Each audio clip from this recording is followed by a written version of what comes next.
Welcome back to Football Daily, where today we're running down 10 players that were nearly sold by their clubs before enjoying success. Let's get into it. 10. Nemanja Matic. We begin with one of the least glamorous players on our list, but one who has changed a lot of minds in recent months. Generally seen as overpriced when he joined Man United from Chelsea for £40 million in the summer of 2017, just days before his 29th birthday, Nemanja Matic was originally a hit at Old Trafford, but after just a few months looked increasingly laboured in the middle of the park, as Jose Mourinho's reign at the Theatre of Dreams began to turn sour. A favourite of the Portuguese coach, Matic's United career only went downhill after he was sacked, as injuries limited his involvement during Ole Gunnar Solskjaer's first 12 months in charge. The Serbian international was linked with moves to Inter Milan and Atletico Madrid, and by December 2019, it looked almost certain he would be offloaded in the January window, while United still had a chance to recoup a fee for him. However, an injury to Scott McTominay left the side struggling for options in central midfield, and Solskjaer decided he needed Matic after all. Within weeks, it looked like a good decision. With new signing Bruno Fernandes adding much needed dynamism to the midfield, Matic looked like a player reborn, and his improvement has been a cornerstone of United's renaissance in 2020, protecting the defence expertly and providing 2 assists in 5 starts between March and July, tripling his total tally in a red shirt. Handing the 31-year-old a new 3-year deal is perhaps not the wisest move, but Matic is easily deserving of another season in the Prem.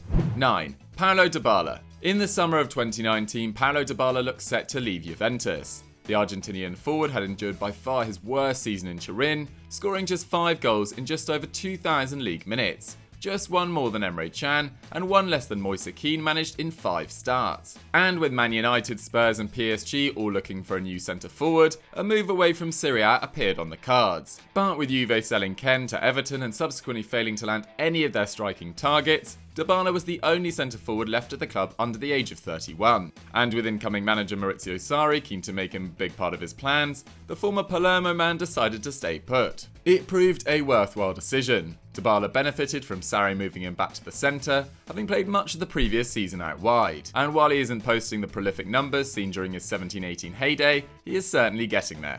In 2019-20, Dybala has contributed to a goal every 115 minutes, with only Ronaldo outscoring him and Bentancur grabbing more assists, while he is creating more chances and producing more shots in the box per 90 than at any stage in his Juve career. Meanwhile, in the Champions League, he has been even more crucial, posting 3 goals and 2 assists in less than 300 minutes so far. With CR7 turning 36 next year, Dybala's value to Juventus is arguably higher than it's ever been. If you're enjoying this video, don't forget to subscribe to Football Daily and hit that notification bell to never miss one of our top 10s. And if you're enjoying this type of content, make sure to go check out Football Daily Podcast. Here's a quick word from Pat on what it's all about. Hello, it's Patrick Van Straten, just letting you know about our new podcast channel, Football Daily Podcasts. From now on, the Extra Time podcast will be going live over on that channel every week, and it will not be alone. We'll be premiering a European football podcast very soon, headed up by our very own Doogie Critchley. So head over to Football Daily Podcasts if you want to check out the podcast in video form. And of course, you can still get it as an audio download on your favourite podcast app. We hope to see you there. Bye. 8. Fabian Delph. Okay, so Man City may have sold Fabian Delph to Everton in 2019, but the English midfielder also came close to leaving the club 2 summers earlier.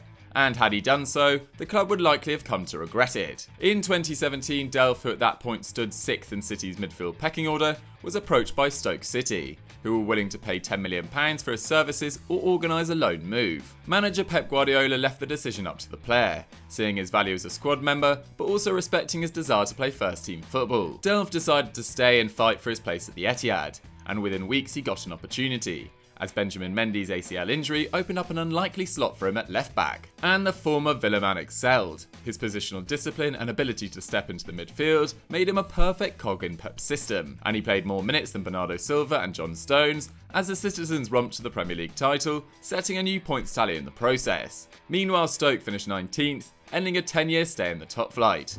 7. Raphaël Varane. One of the world's most coveted defenders for over half a decade now, Raphaël Varane would walk into a number of Europe's top sides. And back in 2014, it momentarily looked like the French centre-back was going to leave Real Madrid. Signed as a teenager in 2011, Varane had already spent a few seasons at the Bernabeu and was among Europe's top-rated young centre-backs.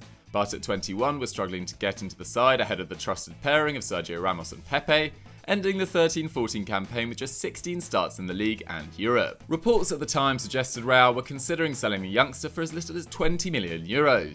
And Jose Mourinho, who had favoured Varane during his days in the Spanish capital, was rumoured to be interested in taking him to Chelsea. 2 years later, talk of a move surfaced again, with initial uncertainty over Zinedine Zidane's plans for Varane at the time. However, Real's new boss quickly made the Frenchman a core member of his starting lineup, and he has been one of the first names on the team sheet ever since, with Karim Benzema the only player to rack up more league minutes than him in 2018-19. With Los Blancos possessing the most watertight defence in Europe right now, it's fair to say selling Varane would have been a massive mistake. 6. Jordan Henderson. It's crazy to think now that Jordan Henderson's career at Liverpool nearly ended before it really started, but that's exactly what happened.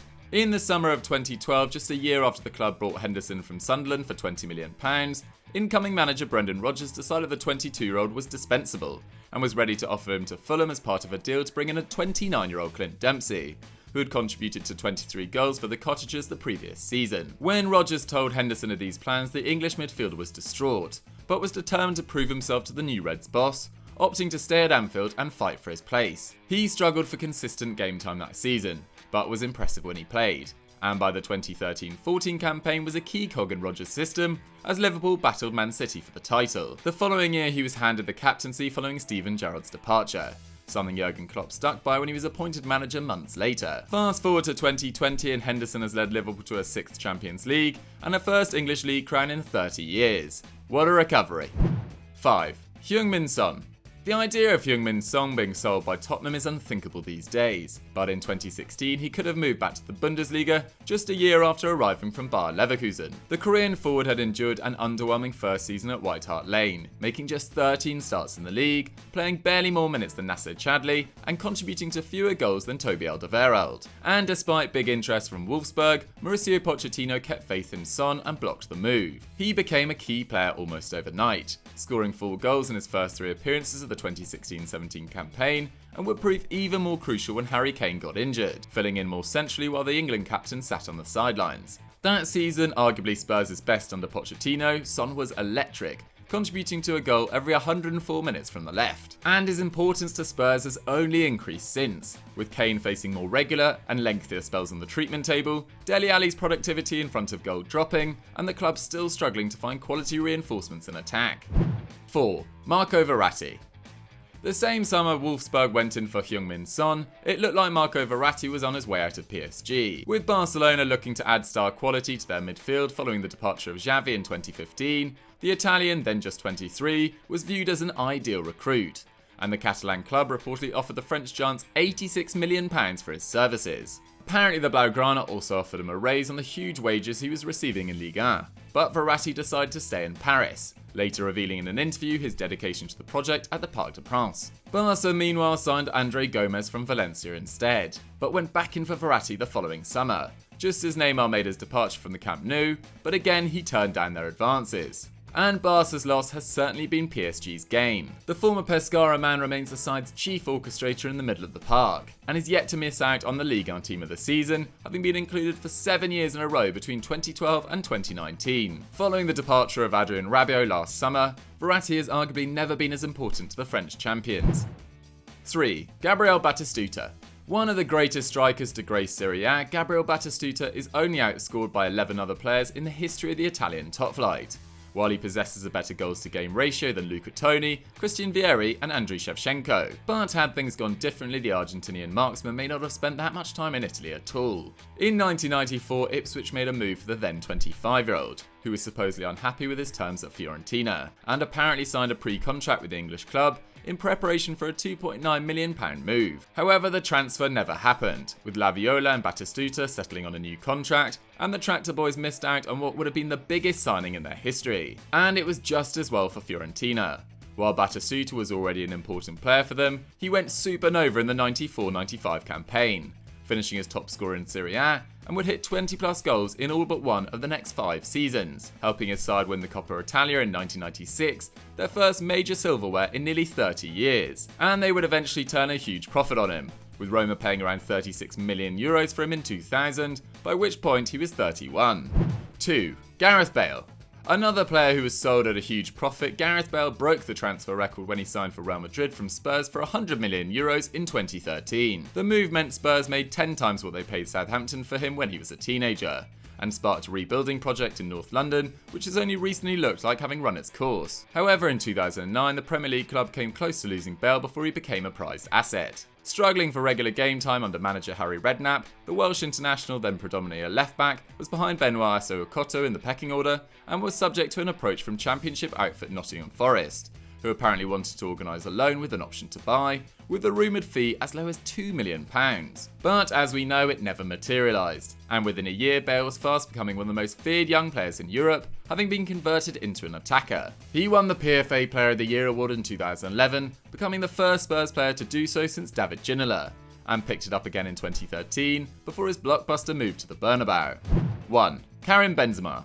Finishing off with another Madrista, unlike Gareth Bale, Karim Benzema doesn't look in danger of leaving the Spanish capital anytime soon, having signed a contract extension with the club in February 2020. But not so long ago, his future at the Bernabeu was far from certain. Back in 2017, Benzema was tipped to leave Los Blancos. The French striker was approaching his 30th birthday, and despite helping the club to a League and Champions League double that year, had seen his goal and assist numbers drop off considerably, while the younger Alvaro Morata was scoring at a rate of a goal every 89 minutes. However, Zinedine Zidane chose to stick by Benzema and sell Morata instead. And while that decision was debatable at the time, 3 years on, it is unquestionable. While he mustered only 5 league goals the following campaign, he topped the club's assist charts with 10. And his continued hard work in facilitating Ronaldo up front began to receive more recognition. And when CR7 left the following summer, the veteran Frenchman stepped up to the goal-scoring mantle, hitting 21 in the league in 2018-19, with no other Madrid player getting to double figures or even topping his 6 assists. And his talismanic displays haven't slowed down in 2019-20, once again leading the squad for goals and assists at the age of 32, with 24 goal involvements altogether in the league, with no other player at the Bernabeu mustering more than 4 goals from open play. Finding a long-term replacement for him may well prove to be Zidane's toughest task. So guys, that was 10 great players your club nearly sold. What did you guys think of the rundown? Did we miss anyone out? Let me know in the comments down below. As I said earlier, if you enjoyed this video, don't forget to subscribe to the channel and of course smash that like button, and I'll see you next time. Bye!